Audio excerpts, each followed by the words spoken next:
கிறிஸ்துவில் மிகவும் பிரியமானவர்களே, ஆண்டவரை நாம் மறக்கின்ற நேரம் நமக்கு கெட்ட நேரம். ஆண்டவரை நினைக்கின்ற நேரம் நல்ல நேரம். பிரியமானவர்களே, நீங்க என்ன நேரத்தில் இருக்கீங்க?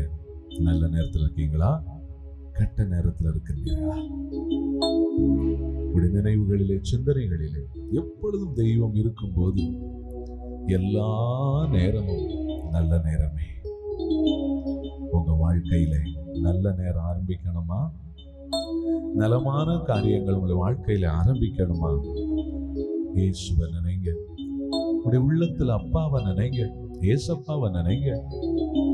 ஆண்டவரிடத்துல திரும்பி வாங்க. திரும்பி வா மகனே, மகளே, சகோதரா, சகோதரி, நீ திரும்பி வா. இயேசுவிடம் வா. அவர் உன்னை வாழ வைக்க காத்திருக்கிறார். எல்லாவற்றையும் இழந்து இருக்கியா? உன்னுடைய முன்னைய நன்னிலைக்கு கொண்டு வருகிற தெய்வம் நம்மோடு இருக்கிறார். அவருக்கு லேசான காரியம். திரும்பி வா. உன் பாவத்திலிருந்து திரும்பி வா.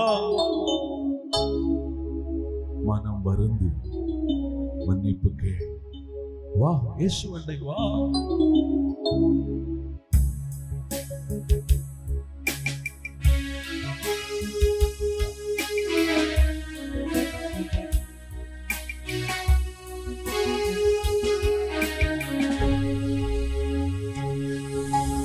உம்மை மறந்தே வாழ்விழந்தே, மீது இரக்கம் வையும். உம்மை மறந்தே வாழ்விழந்தே, மீது இரக்கம் வையும். பாவி நான் ஐயா, பாவம் நான் செய்தேன். பாவி நான் ஐயா, பாவம் நான் செய்தேன். எனக்கு இறங்கும், என்னை மன்னியும். எனக்கு இறங்கும், என்னை மன்னியும். உம்மை மறந்தே வாழ்விழந்தே, மீது இரக்கம் வையும்.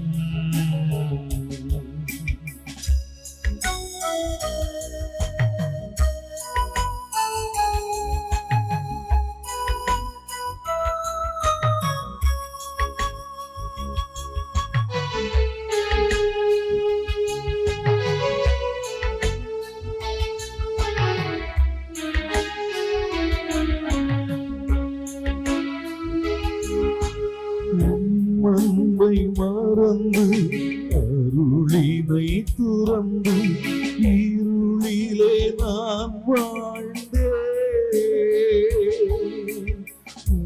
அன்பை மறந்து அருளினை துறந்து இருளிலே நான் வாழ்ந்தேன்.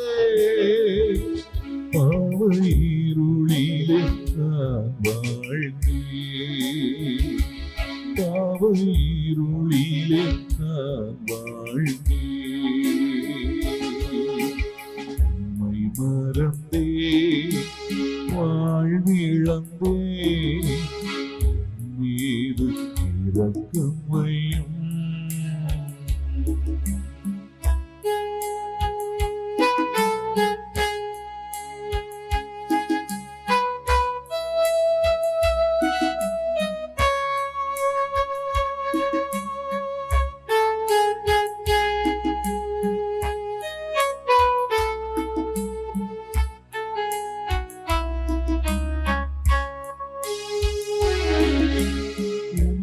உறவை மறந்து உலகினில் தினமும் பாவியாய் நான் திரிந்தேன். உறவை மறந்து உலகினில் தினமும் பாவியாய் நான் திரிந்தேன். பெரும் பாவியாய் நான் திரிந்தேன். பெரும் பாவி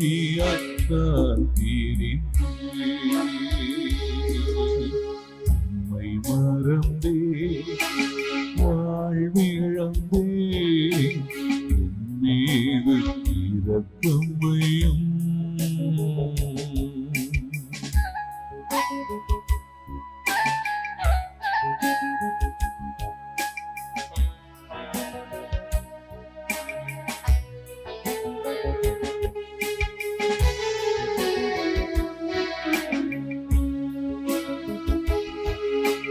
கல்வாரி மலையில் எனக்காக நீ செய்த தியாகத்தை நான் மறந்தேன்.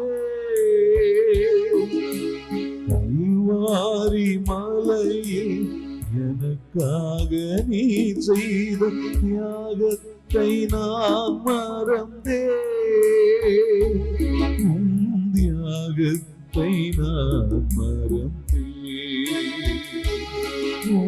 தியாகத்தை நான் மறந்தேன். என்னை மறந்தேன், வாழ்விழந்தேன், மீது இரக்கம் வையும். என்னை மறந்தேன், வாழ்விழந்தேன், மீது இரக்கம் வையும். பாவினான் ஐயா, பாவம் நான் செய்தேன். பாவினான் ஐயா, பாவம் நான் செய்தேன். எனக்கு இறங்கும், என்னை மன்னி. எனக்கு இறங்கும், என்னை மன்னி. என்னை மறந்தேன், வாழ்விழந்தேன், மீது இரக்கம் வையும். இசையா, இசையா, இசையா, இசையா, இசையா, இசையா, இசையா, இசையா.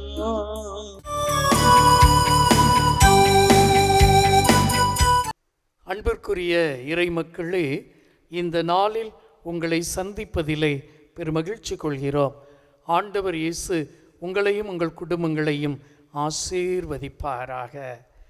அன்பார்ந்தவர்களே, இந்த ஞாயிறு வழிபாட்டில் ஆண்டவருடைய வார்த்தை ஒரு மைய கருத்தை வைத்து நமக்கு கொடுக்கப்படுகிறது.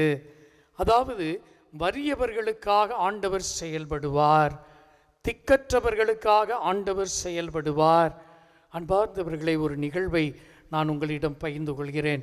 நம்முடைய விவிலியத்திலே, பழைய ஏற்பாட்டிலே விடுதலை பயண நூலில் அங்கே இயேசு ஆண்டவருடைய பிள்ளைகள் இஸ்ராயல் மக்கள் பார்வோனினுடைய அடிமைத்தலையிலிருந்து மீண்டு வருகிறார்கள். அவர்கள் விடுதலை பெற்று வருகின்ற பொழுது செங்கடலை கடக்க வேண்டும். லட்சக்கணக்கான மக்கள் என்று வர்ணிக்கப்படுகிறது. அவருடைய ஆடுகள், மாடுகள், ஒட்டகங்கள், கழுதைகள் என்று ஒரு பெரிய கூட்டம் அந்த செங்கடலினுடைய அடுத்த கரையிலே நின்று கொண்டிருக்கிறார்கள். அவர்களுடைய அந்த மேற்கு கரையில் நிற்கிறார்கள், ஆப்பிரிக்கா கண்டத்தில். அவர்களுக்கு முன்பா அந்த செங்கடல் 15-16 கிலோமீட்டர் தூரத்திற்கு இருக்கிறது. அதனுடைய அந்த கரையில் இருக்கக்கூடிய பெரிய மரங்கள் தெரியலாம், வேறு எதுவும் தெரிய வாய்ப்பில்லை. இவர்களுக்கு பின்னால் பார்வோனுடைய அந்த படைகள் இவர்களை துரத்தி கொண்டு வருகிறார்கள், தேர்ப்படைகள். இவங்களுக்கு சண்டை போட தெரியாது, அடிமை வேலை பார்த்தவர்கள். 1,00,000 பேர் ஃப்ரீயாக வேலை பார்த்தா அவங்கள விட முடியுமா? அவர்கள் துரத்தி வருகிறார்கள். அப்பொழுது இவர்கள் திக்கற்றவர்களாக நிற்கிறார்கள், நிர்கதியாக நிற்கிறார்கள். ஆண்டவரே, நாங்கள் இப்பொழுது அழியப் போகிறோமே என்று அழுகிறார்கள். நம்ம வாழ்க்கையிலையும் எத்தனையோ பேருக்கு திக்கற்ற நிலை ஏற்படலாம், திக்கற்ற நிலை ஏற்படலாம். ஒரு அம்மா சொல்கிறா, என்னுடைய கடன் சுமை கடைசியாக இருந்த நகையை விற்று தான் அன்றைக்கி நான் சாப்பாட்டுக்கு பயன்படுத்துகிறேன், எனக்கு வருமானம் இல்லை, கடல் தொழில் இல்லை, என்ன செய்ய? அன்பார்ந்தவர்களே, திக்கற்றவர்களுக்கு ஆண்டவர் துணை நிற்கிறார். அங்கே அந்த செங்கடல் 2ஆக பிளக்கிறது. இவர்கள் நடந்து செல்கிறார். அது எப்படி? கால் நனையாமல் கட்டாந்தரை போல் அந்த கடலிலே நடக்கிறார்கள். 15 கிலோமீட்டர் என்கின்ற பொழுது 200 அடி ஆழம் இருந்திருக்க வேண்டும் அந்த கடல். அந்த கடலிலே அவர்கள் நடக்கிறார்கள், கால் நனையாமல் காய்ந்த இடத்தில். இருபுறமும் தண்ணீர் மதில் போல் நிற்கிறது. ஆண்டவர் இங்கு நமக்கு சொல்லுகிறார், நான் தான் அந்த ஆண்டவர், நான் தான் உங்களுக்கு இந்த காரியத்தை செய்தவன், நான் உங்களோடு இருக்கிறேன், கவலைப்படாதே. அதை தான் இன்றைய நற்செய்தியிலும் இயேசு சொல்லுகிறார். உங்கள் உடலை கொல்லக்கூடியவர்களுக்காக கவலைப்படாதீங்க, உங்கள் ஆன்மாவை கொள்பவர்களுக்காக. அப்படின்னா என்ன? ஆண்டவர் உன் ஆன்மாவை காப்பாற்றுவார், நீ நிலைவாழ்வை பெற்றுக்கொள்வாய். எனவே அன்பு மக்களே, இந்த நாளில் ஆண்டவர் இயேசு நமது குடும்பங்களில் திக்கற்றவர்களாக நம்மை விடுவதில்லை. இருதய ஆண்டவருடைய அன்பிலை நிலைத்து ஜெபியுங்கள். உங்களோடு தங்கி உங்களை ஆசீர்வதித்து வழி நடத்துகிறார். ஆமென். God bless you all. தொடக்க நூல் ஆதியாகமம் எடுத்துக்கொள்ளுங்கம்மா. 13ஆம் அதிகாரம். தொடக்க நூல் ஆதியாகமம் 13 14வது வசனம் வாசிக்கிறீங்களாமா? லோத்து ஆபிரகாமிடமிருந்து பிரிந்த பின் ஆண்டவர் ஆபிரகாமை நோக்கி. அல்லேலூயா. இப்போ நீங்கள் நல்லா கவனிக்கணும். ஆபிரகாமை விட்டு பிரிந்த பின் அப்படின்னு அர்த்தம் என்ன? ஆபிரகாம் விட்டு லோத்து பிரிஞ்சிட்டாரு. பிரிஞ்ச உடனே அங்கே யார் வந்துட்டா? ஆண்டவர் வந்துட்டார். பக்கத்தில் கை கூட சொல்லுங்க. சில உறவுகள் நம்மை கைவிடும் பொழுது, அவர்களுக்குரிய ஆதாயத்தை தேடி அவங்க போகும்பொழுது, நாம் தனிமையில் நிற்கும் பொழுது, அங்கே நம்மை ஆண்டவர் தேடி வருகிறார்.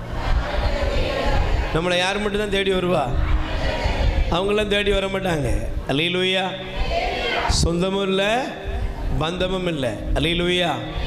இந்த உலகத்தில் இன்னைக்கு எந்த இடத்த பாருங்க, கைவிடப்பட்ட அந்த இடத்தில் ஆபிரகாம் பிரிந்து சென்ற பின் அப்படின்னு பைபிள் போட்டிருக்கு. அப்படின்னா அப்ப பிரிந்து சென்ற பின் ஆண்டவர் ஆபிரகாமை தேடி வந்தார்னா ஆபிரகாம் எப்படி இருந்திருப்பாரு? சொல்லுங்க, எப்படி இருந்திருப்பாரு? கண்டிப்பா மனவேதனையில இருந்திருப்பார், சஞ்சலத்துல இருந்திருப்பார், கேள்வி இருந்திருக்கும். என்னப்பா டக்குன்னு சொன்ன உடனே அந்த பையன் புறப்பட்டு போயிட்டானே அப்படின்னு இருந்திருப்பார். Price the Lord.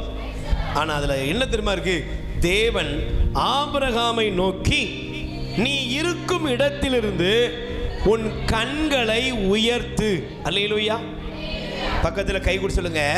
நெருக்கமானவங்க, நம்பிக்கைக்குரியவர்களா இருந்தவங்க, நாம் நம்பி இருந்தவங்க, நாம் அன்பு செய்தவங்க நம்மளை விட்டு பிரியும் போது நம்ம கண்கள் கீழே தான் பார்க்கும். மேலே பார்க்குமா கீழே பார்க்குமா? சொல்லுங்க. சொந்தம் என்று சொல்லிக்கொள்ள நம்ம வாழ்க்கையில நாம் அன்பு செய்தவர்கள், நாம் நம்பினவர்கள், அவர்கள் தேவைக்காக நம்மை விட்டு பிரிஞ்சிருவாங்க. அப்ப என்ன ஆயிரும்னா நம்ம கண்கள், நான் திரும்ப சொல்றேன், ஒரு பெரிய எதிர்நோக்கை நம்முடைய கண்கள் வைக்கவே வைக்காது. Praise the lord. அல்லேலூயா. இப்ப ஆபிரகாமுடைய கண்கள் என்ன செஞ்சுதான்? சொல்லுங்க. ஆபிரகாமுடைய கண்கள் எப்படி இருந்திருக்கும்? அப்படியே சோர்வடைந்து சுத்தி வர அப்படியே மெல்ல அப்படியே பார்த்துட்டு, எங்க போக போறோம்னு தெரியலையே, என்ன பண்ண போறோம்னு சொல்லுங்க, என்ன பண்ண போறோம்னு தெரியலையே, அப்படிதான் அவர் இருந்திருப்பார். Price the Lord. பக்கத்துல கை கூடி சொல்லுங்க, நீங்க இன்னைக்கு எப்படி வந்திருந்தாலும் ஆண்டவர் உங்களை தேடி வருகிறார். எத்தனை பேர் நம்புறீங்க? அல்லேலூயா. இன்னைக்கு நீங்க எப்படி வந்திருந்தாலும் யார் உங்களை தேடி வர்றா? ஆண்டவர் உங்களை தேடி வருகிறார். Price the Lord. இப்ப ஆண்டவர் ஆபிரகாம் பார்த்து சொன்னார், உன் கண்களை முதல்ல உயர்த்து. பக்கத்துல கை குடிச்சிடுங்க, உங்க கண்களை முதல்ல உயர்த்துங்க. என்ன செய்யுமா தங்கச்சி? உன் கண்ணை என்ன செய்ய?